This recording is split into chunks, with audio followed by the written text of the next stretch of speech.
வேதத்திலிருந்து நான் ஒரு வசனத்தை வாசிப்போம்.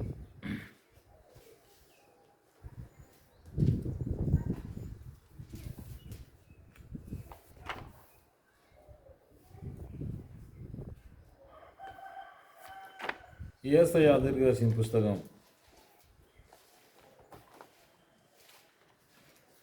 45வது அதிகாரம் 22வது வசனத்தை நம்ம வாசிப்போம். பூமியின் எல்லையெங்கும் உள்ளவர்களே, என்னை நோக்கி பாருங்கள், அப்போது ரட்சிக்கப்படுவீர்கள். நானே தேவன், வேறொருவரும் இல்லை. முழங்கால் யாவும் எனக்கு முன்பாக முடங்கும். நாவு யாவும் என்ன பண்ணுமா? என்னை முன்னிட்டு ஆணையிடும். நான் என்னை கொண்டே ஆணையிட்டு இருக்கிறேன். தமிழும் பெரியவர் ஒரு இல்லாதபடினாலே அவர் தனது பெயரிலே தானே ஆணையிட்டு கொடுத்திருக்கிறார். நம்ம அதை கவனிக்கணும். தேவனுடைய பரிசுத்தமான நாமத்துக்கு ஸ்தோத்திரம் உண்டதாக. இதை பார்த்து கொண்டிருக்கிற, இன்னும் பார்க்க இருக்கிற ஒவ்வொரு தேவனுடைய பிள்ளைகளும் நன்றாக அறிந்து கொள்ளுங்கள். நாம் ஒவ்வொருவரும் எங்கே இருக்கிறோம்? நம்ம எங்கே இருக்கிறோம்? பூமியினுடைய எல்லைக்குள்ளே இருக்கிறோம். எங்கே இருக்கிறோம்? பூமியின் எல்லைக்குள்ளே இருக்கிறோம். இந்த பூமியின் எல்லைக்குள்ளே இருக்கிற நாம் ரட்சிக்கப்பட வேண்டும். என்ன செய்யணும்? ரட்சிக்கப்பட்டால் பரலோகம் போகலாம், ரட்சிக்கப்படலைன்னா பாதாளம் போகலாம். ரெண்டே வழி தான். ஒன்று ரட்சிப்பு, இன்னொன்று பாதாளம். நம்ம எதை தெரிந்து கொள்ளணும்? ரட்சிக்கப்பட்டால் பரலோகம், ரட்சிக்கப்படலைன்னா பாதாளம். அப்போ நன்மையான காரியங்களை நம்ம அதிகமாக தெரிந்து கொள்வோம். ஒரு இலை அசிங்கமாக இருக்குது, ஒரு இலை நல்லா இருக்குது, இலை போட்டு சாப்பிடுவோம். நல்ல இலையில் சோறு போட்டு சாப்பிடுவோம். இப்போ ரட்சிக்கப்படணும் அப்படின்னா ரட்சிப்பு யார் மூலமாக அந்த பூமியில் ரட்சிப்பு வருது, யார் மூலமாய் தேவன் ஜனங்களை ரட்சிக்கிறாரு அப்படிங்கிறது ரொம்ப நம்ம ஆராய்ந்து பார்க்க வேண்டிய ஒரு முக்கியமான பகுதி. எல்லாரும் ஜெபத்துக்கு போகிறாங்க, எல்லாரும் ஆலயத்துக்கு போகிறாங்க, எல்லாரும் வேதத்தை வாசிக்கிறாங்க, எல்லாரும் ஞானஸ்தானம் எடுக்கிறாங்க. அப்படி என்று சொல்லி இந்த உலகம் பல விதங்களிலே போய்கொண்டிருக்கிறார்கள். ஆனால் எங்கே போனாலும் சரி, மனுஷன் ரட்சிக்கப்படலைன்னு சொன்னால் அதனால் ஒரு பிரயோஜனமும் கிடையாது. ரட்சிக்கப்படுவதற்கு நம்ம என்ன செய்யணும்? பவுல் சொல்கிறாரு, தொழுமரத்தில் மாட்டிக்கிட்டு இருக்கிற பவுல், அப்போஸ்தலரின் புஸ்தகம் 16வது அதிகாரம் 31வது வசனத்தை வாசிப்போம்.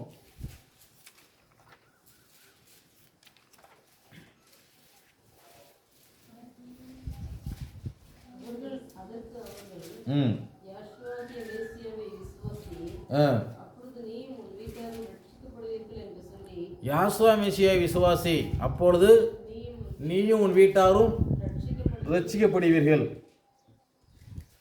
இப்போ மெசியாவை விசுவாசிக்கணும், யாசுவா விசுவாசிக்கணும், அப்போ தான் ரட்சிப்பு.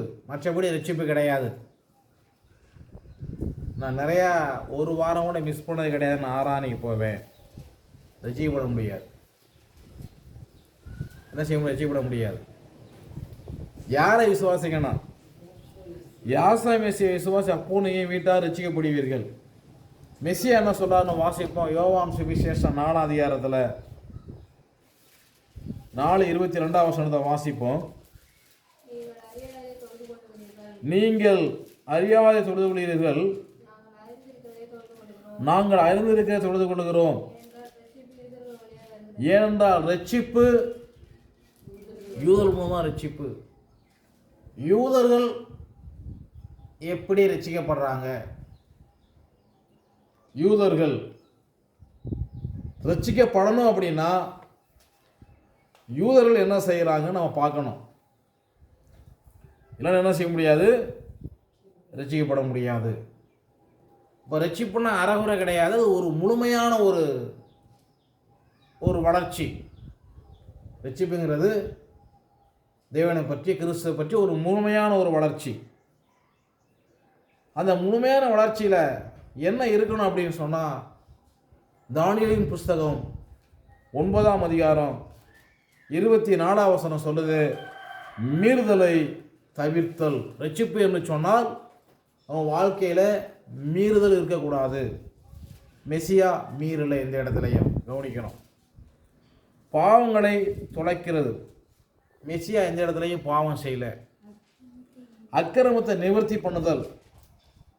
எந்த இடத்துலையும் மெசியா அக்கிரமம் பண்ணலை. அவர் நித்திய நீதியை வருவிக்கிறது. தரிசனம், தீர்க்க தரிசனம் ரெண்டு என்ன பண்ணார்? மெசியா முத்தரித்தார். மகா பரிசுத்தோட என்ன பண்ணார்? அவர் மகா பரிசுத்தம் என்ன பண்ணார்? சிலுவையில் எதிரியே சாட்சி சொல்கிறான். என்ன சொல்கிறான்? நான் குற்றமில்லாத இருந்ததை காட்டி கொடுத்ததுனால பாவம் செய்தேங்கிறான். அப்போ தானியேல் தீர்க்கதரிசனம் நிறைவேறுது. உன் ஜனத்தின் மேலும் உன் பரிசுத்த நகரத்தின் மேலும் 70 வாரங்கள் செல்லும்படி குறிக்கப்பட்டது. பின் வசனம் சொல்லுது,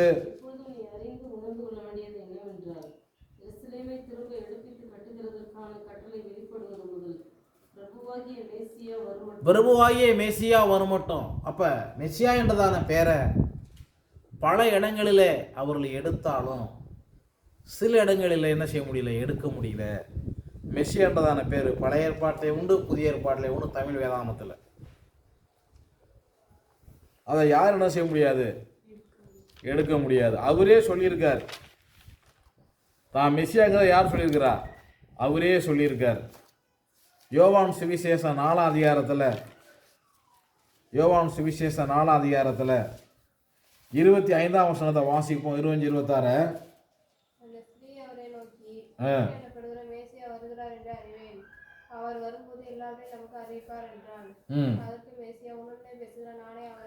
உன்னுடனே பேசுகிற நான் தான் மெசியா. கிறிஸ்து எனப்படுகிற மெசியா வருவார் என்றாரு. வரும் எல்லாவற்றையும் அறிவிப்பான்னு சொல்கிறப்ப அவர் சொல்கிறாரு, உன்னோடு பேசுகிற நானே அவர் தன்னை மறுதளிக்கலை. என்ன செய்யலை? அவர் என்ன செய்யலை? தன்னை மறுதளிக்கலை. இன்றைக்கு என்ன செய்கிறாங்க ஜனங்கள்? தேவனை பல நேரங்களிலே மறுதளிக்கிறாங்க. அப்போ நம்ம என்ன பண்ணக்கூடாது? தேவனை அறிந்து அவருடைய நாமத்தை ஸ்தோத்தரிக்கணும். ரோமர் 1ஆம் அதிகாரத்தில் வாசிக்கிறோம், அவர்களை தேவனே தேவன் என்று அறிந்தும் ஸ்தோத்தரியாவனும் வீணரானார். இஸ்ரவேலின் தேவனே பாட்டு பாடுவாங்க. இஸ்ரவேலின் தேவனே எனக்கு இறங்குமா? இஸ்ரவேலின் தேவனுடைய பேர் தெரியாது. எப்படி? இஸ்ரவேலின் தேவனே எனக்கு இறங்கும் அப்படின்னு சொல்லுவாங்க. இஸ்ரவேலின் தேவனுடைய பேர் தெரியாது. ஒரு ஊருக்கு போகிறோம், ஒரு சொந்தக்காரனை பார்ப்பதற்கு. சொந்தக்காரன் பேர் தெரியணும்னா பஸ் ஸ்டாண்டில் இறங்கிட்டேன், சொந்தக்காரன் எங்கே இருக்கிறான்? சுற்றியும் கடை வச்சுருப்பான், சாப்பிட்டு தூங்க வேண்டியதான். சொந்தக்காரனை பார்க்க முடியாது. நன்றாக கவனிங்கள். இதை கேட்கிற அன்பு தேவனுடைய பிள்ளைகளே, நீங்கள் வேதத்தை பாருங்கள். வேதத்தை என்ன பண்ணுங்க? நல்லா பாருங்கள். ஒரு பகுதியை வாசிப்போம். சகரியாவின் புஸ்தகம் 8ஆவது அதிகாரம். சகரியா 8:22-23 வசனங்களை வாசிப்போம். அநேக ஜனங்களும் பலத்த ஜாதிகளும் எருசலேமிலே சேனைகளின் யாசுவாவை தேடவும் விண்ணப்பம் பண்ணவும் வருவார்கள். இது அடுத்து நடக்க போற ஒரு மிகப்பெரிய ஒரு காரியம். உலகத்தில் இருக்கக்கூடிய அநேக ஜனங்கள் எங்க நோக்கி போக போறாங்க? எருசலேம் நோக்கி போக போறாங்க விண்ணப்பம் பண்றதுக்கு. அடுத்து வாசிப்போம். அந்நாட்களில் பலவித பாசைக்காரராகிய புறஜாதியாரில் 10 மனுஷர். நன்றாக கவனிங்கள். பலவித பாசை பேசக்கூடிய புறஜாதி சனங்கள் 10 மனுஷர் என்று சொல்லக்கூடியது. நன்றாக கவனிங்க. 10 மனுஷர்னா 10 கட்டளையை பின்பற்றி நடக்கக்கூடிய மனம் திரும்பின யாரு? புறஜாதி ஜனங்கள். அல்லேலூயா. 10 கட்டளை அநேக வீடுகளில் வந்து போட்டிருப்பாங்க. அந்த 10 கட்டளையை பின்பற்றக்கூடிய புறஜாதிகளை, அதாவது யூதர் அல்லாத புறஜாதிகளை மனம் நறுமின மனுஷர் என்ன பண்ணுவாங்கன்னா, ஒரு யூதனுடைய வஸ்திரத்தை உங்களை பிடித்து கொண்டு, நன்றாக புரிந்து கொள்ளுங்கள், இந்த 10 புறஜாதி ஜனங்களும் ஒரே ஒரு யூதன், அந்த யூதன், அந்த புருஷன் யாருன்னா அவர் தான் யாசுவா மெசியா. அந்த யூதனுடைய வஸ்திரத்தை உங்களை என்ன பண்ணுவாங்க, பிடித்து கொண்டு, தேவன் உங்களோடு இருக்கிறார் என்று கேள்விப்பட்டோம், ஆகையால் உங்களோடு கூட போவோம் என்று சொல்லி அவனை பற்றி கொள்வார் என்று சேனைகளின் யாசுவா சொல்லுகிறார். இந்த சம்பவம் அநேகருக்கு நடக்கலை, எங்களுக்கு நடந்துருச்சு, நாங்கள் அவரை பற்றி கொண்டோம். அல்லேலூயா. 10 புறஜாதியார்கள், 10 யாரு? புறஜாதி. அந்நாட்களில் பழைய பாசைக்காரராகிய புறஜாதி 10 மனுஷன் சொல்லக்கூடிய கவனிக்கணும். அப்போ 10 கட்டளையை பின்பற்றுகிற புறஜாதி அன்பு தேவனுடைய பிள்ளைகளே, நீங்கள் ரட்சிக்கப்படணும், பரலோகம் போகணும் அப்படின்னு சொன்னால் என்ன செய்யணும்? யூதனுடைய வஸ்திரத்தை கூட பற்றி பிடித்து கொள்ள வேண்டும். அப்போ தான் பரலோகம் போக முடியும், இல்லைன்னா பரலோகம் கிடையாது. இங்கே இருக்கலாம், பாடலாம், துதிக்கலாம், ஆராதனைக்கு போகலாம், நிச்சயமாக அவர் வருகிற நாளிலே கட்டாயம் கைவிடப்படுவீர்கள். இதுக்கு இவ்வளோ காலம் வேஸ்ட்டாக போயிடும், இவ்வளோ காலம் என்ன ஆகிடும்? வேஸ்ட்டாக போயிடும். அப்போ என்ன பண்ணணும்? யாரோட வசதங்களை பற்றி பிடித்து கொள்ளணும்? அந்த யூதனை குறித்து வேதம் என்ன சொல்லுது? வாசிப்போம். சகரியாவின் புஸ்தகம் 9ஆம் அதிகாரத்தில் 9ஆம் வசனத்தை வாசிப்போம். மிகவும் கலிகூறு எருசலேம் குமாரத்தியே, கெம்பீரி, இதோ உன் ராஜா உன்னிடத்தில் வருகிறார், அவர் நீதி உள்ளவரும் ரட்சிக்கிறவரும் தாழ்மையுள்ளவரும் கழுதையின் மேலும் ஏறி வருவருமாய் இருக்கிறார். அல்லேலூயா. இவர் யாரு? இவர் தான் மரியாளின் மைந்தன் யாசுவா மெசியா. இவரோட வஸ்திரத்தவங்களை எல்லாரும் என்ன பண்ணாங்க? கீழே இலைகளை விரித்து கழுதை மேலே இவரை ஏற்றி ஓசன்னா தாவீதின் குமாரனுக்கு ஓசன்னா, உன்னதத்திலே ஓசனா என்று சொல்லி என்ன பண்ணாங்க? ஆர்ப்பரித்தார்கள். அந்த நாட்கள் வேதப்படி அவர் அதட்டினாங்க. அப்போ என்ன பண்ண, இவன் கூப்பிடலன்னா கல்லுகள் கூப்பிடுன்னு சொல்லி மெசியா சொன்னார். அல்லேலூயா. இது சரியாக நம்ம புரிஞ்சு கொள்ள வேண்டும். மெசியா சொன்னார், என்ன சொன்னார்? சத்தியத்தை அறிவீர்கள், சத்தியம் உங்களை விடுதலையாக்கும். அப்போ இயேசு பேரில் பாவமன்னிப்பு உண்டா? கர்த்தர் பேரில் பாவமன்னிப்பு உண்டா? அது மொழிபெயர்க்கப்பட்டது, நன்றாக கவனியுங்கள். மாங்காய் என்று சொன்னால் சில மாங்காய் இனிக்கும், சில மாங்காய் புளிக்கும். ஆனால் மாங்காவுக்குரிய தன்மை இருக்கும். மாங்காய் வந்து கொய்யாவாக முடியாது, கொய்யா பழம் பிலாப்பழமாக முடியாது. நன்றாக புரிந்து கொள்ளுங்கள். சத்தியம் சத்தியம் கூட விடுதலையாக்கும். அப்போ பழைய ஏற்பாட்டை புதிய ஏற்பாட்டை நம்ம பார்க்கணும். பார்த்து நம்ம என்ன செய்யணும்? சரியாக பிடித்து கொள்ளணும். ஒரு சரியான ஒரு தீர்மானம் எடுக்கணும்.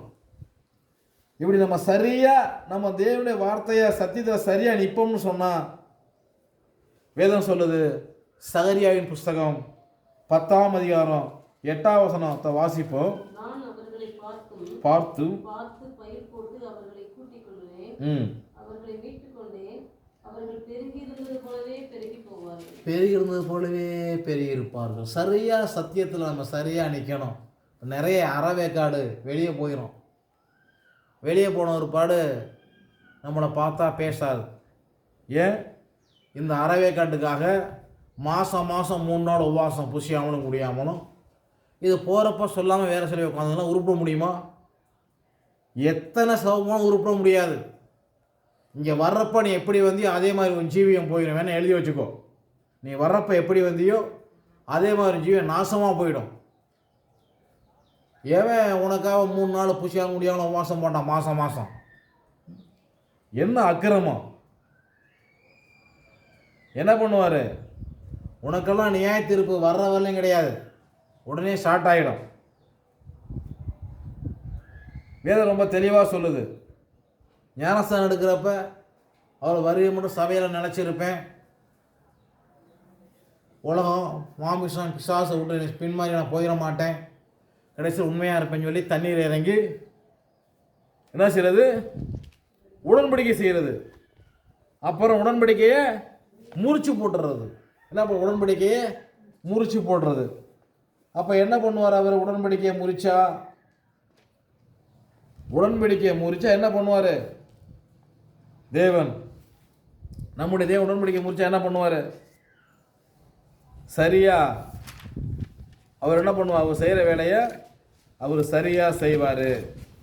பழைய என்ன செய்ய, உடன்படிக்கையை முறிச்சிடுறாங்க, உடன்படிக்கையை முறிச்சு போட்டுடுறாங்க. ஆகையினால என்ன பண்ணுறார் அவர்? அவர் வேலையை அவர் சரியாக செய்வார். நம்ம அதை கவனிக்கணும். வாசிப்போம். சங்கீதம் 78 10ஆம் வசனத்தை வாசிப்போம்.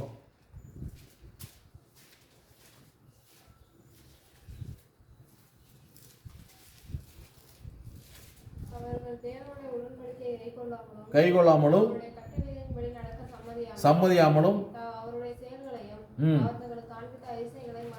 அதிசயங்களையும் தேவன் செஞ்ச நன்மைகளை மறந்துட்டு உனக்கு சுவிசேஷம் சொல்லி உன்னை வசனத்துக்குள்ளே வளர்த்து உனக்கு ஞானஸ்தானம் கொடுத்து உனக்காக பிறந்த நாள், இளவு, கல்யாண நாள் எல்லா நாளுக்கு வந்து ஜெபம் பண்ணி உன் வீடு பாடு காய்ச்சது ஜெபம் பண்ணி 4 மணி பிடிச்சி உன் வீட்டில் ஜெபம் பண்ணி இப்படியெல்லாம் பண்ணிவிட்டு நீ போகிறப்ப நீ சொல்லாமல் போவீங்கன்னா உன் நிலைமை என்ன ஆகும்? வேதம் சொல்லுது, நன்மைக்கு தீமை சேரவனையும் அவன் வீட்டை விட்டு தீமை நீங்காது. என்ன நீங்காது? தீமை நீங்காது. இப்போ நான் பேசுகிற செய்தி நிற்கும். இது என்ன பண்ணுவோம்? நியாயம் தீர்க்கும். இந்த பூமியில் எந்த மூளைக்கு போனவனை விடமாட்டார். என்ன பண்ணுவார்? விடமாட்டார். உனக்கு என்னமா ஏற்படும்? வேதம் ரொம்ப தெளிவாக சொல்லுது. சங்கீதம் 109ஆம் சங்கீதத்தில் வேதம் சொல்லுது. 14ஆம் வசனத்தை வாசிப்போம். சாபத்தை விரும்பினான், அது அவனுக்கு வரும். விரும்பாமல் போனான், அது அவனுக்கு தூரமாய் விலகி போகும். வியாசமிஷன் நம்மதில் ஞாசனம் எடுத்துட்டு பின்மாற்றம் அடைஞ்ச ஊருன்னு செய்தி. இந்த பூமியில் எந்த மொழியில் இருந்தாலும் சரி என்ன செய்யும்? இந்த வசனம் அந்த வேலையை அவர்களுக்கு செய்யும். 7ஆம் வசனத்தை வாசிப்போம். 6-7 வசனத்தை வாசிப்போம். 6-7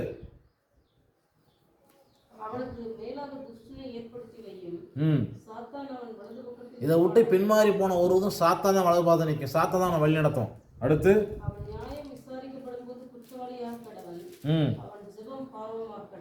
அவன் செவம், அவன் என்னதான் வெளியில் போய் 1000 சபையில் போய் பாட்டு பாடி இன்ஸ்பிரேஷன் ஜெபம் பண்ணாலும் அது அனைத்தும் பாவமாக போயிடும்.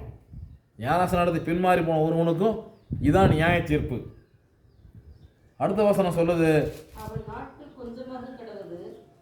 அவன் பிள்ளைகள் இதெல்லாம் நடக்கும். அவன் நாட்டு கொஞ்சமாக கடை உத்தியோகத்தை வேறொரும் பெற கடவான்.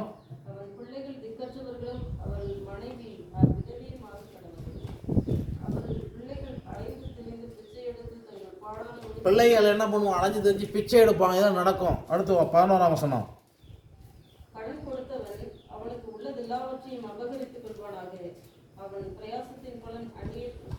இன்னிலிருந்து யாசுவா நாம் தான் ஞானஸ்தானம் எடுத்து இங்கே வராமல் இருக்கிற ஒவ்வொருக்கு எதிராக தேவன் நியாய தீர்ப்பு இறங்குது. எப்படி இறங்குதுன்னு, அவன் கடன் கொடுத்தவன் அவன் உள்ளதெல்லாவற்றை என்ன பண்ண அபகரித்து கொள்வானாக. அவன் பிரயாசத்தின் பலன் அந்நியர் பறித்து கொள்ள கடவர்கள். அல்லேலூயா. அப்போ உடன்படிக்கையை ஒன்று செஞ்சுட்டு உடன்படிக்கையை முறிச்சு போடுறப்ப தேவன் நியாய தீர்ப்பு ரொம்ப பலமாக இறங்கும். என்ன செய்யும்? பலமாக இறங்கும். ஆகையினால நம்ம அதை தெளிவாக நம்ம தெரிந்து கொள்ள வேண்டும். வேதவசனத்தின்படி என்ன செய்வோம்? உடன்படிக்கையை மீறக்கூடாது. என்ன பண்ணக்கூடாது? உடன்படிக்கையை மீறக்கூடாது. ஆகையினால அநேக உடன்படிக்கையை மீறி ஆரம்பத்தில் தெரியாது, ஆரம்பத்தில் என்ன செய்யாது தெரியாது, போக போக தான் அந்த 103 சங்கீதம் வந்து அவங்க வாழ்க்கையில் அது படிப்படியாக செயல்படும். ஆகையினால் நம்ம என்ன பண்ணக்கூடாது, தேவன் நமக்கு என்ன பண்ணியிருக்காரு, இரத்த உடன்படிக்கை, ஜீவன் உடன்படிக்கை செய்திருக்காரு. இந்த பூமியின் எல்லைக்குள்ளே ரட்சிக்கப்படுவது வேறு தெய்வம் கிடையாது. தன்னை கொண்டு தானே ஆணையிட்டு இருக்க, தண்ணியிலும் பெரிய ஒத்தனை இல்லை. ரட்சிப்பு யாருக்கு? ரட்சிப்பு யார் மூலமாக வருது? யூதர்கள் மூலமாக தான். யார் புரஜாய் ரட்சிக்கப்படணும்னு நினச்ச யூதனுடைய வசதங்களை உறுதியாக பற்றி பிடித்துக்கிட்டா ரட்சிப்பு.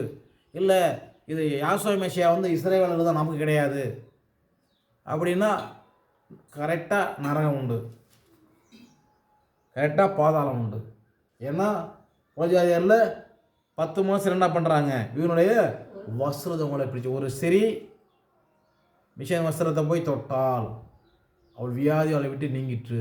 வேதவசனம் நல்லா ஆராய்ந்து பாருங்கள். என்ன உண்டு? நித்திய ஜீவன் உண்டு. நம்ம எதை ஆராய்ச்சி பார்க்க, வேதவசனத்தை நன்று ஆராய்ந்து பாரு. என்ன உண்டு? நித்திய ஜீவன் உண்டு. ஆகையினால ஜெபம் பண்ணுவோம். நித்திய ஜீவனை பெற்றுக்கொள்ளுங்கள். இந்த நம்பருக்கு தொடர்பு கொள்ளுங்கள். பரலோகம் போகணும்னா தொடர்பு கொள்ளுங்கள்.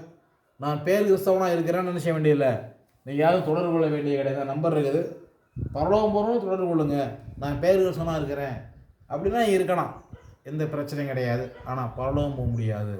ஜெபம் பண்ணுவோம். தேவன் நம்மளை ஆசீர்வதிப்பாராக.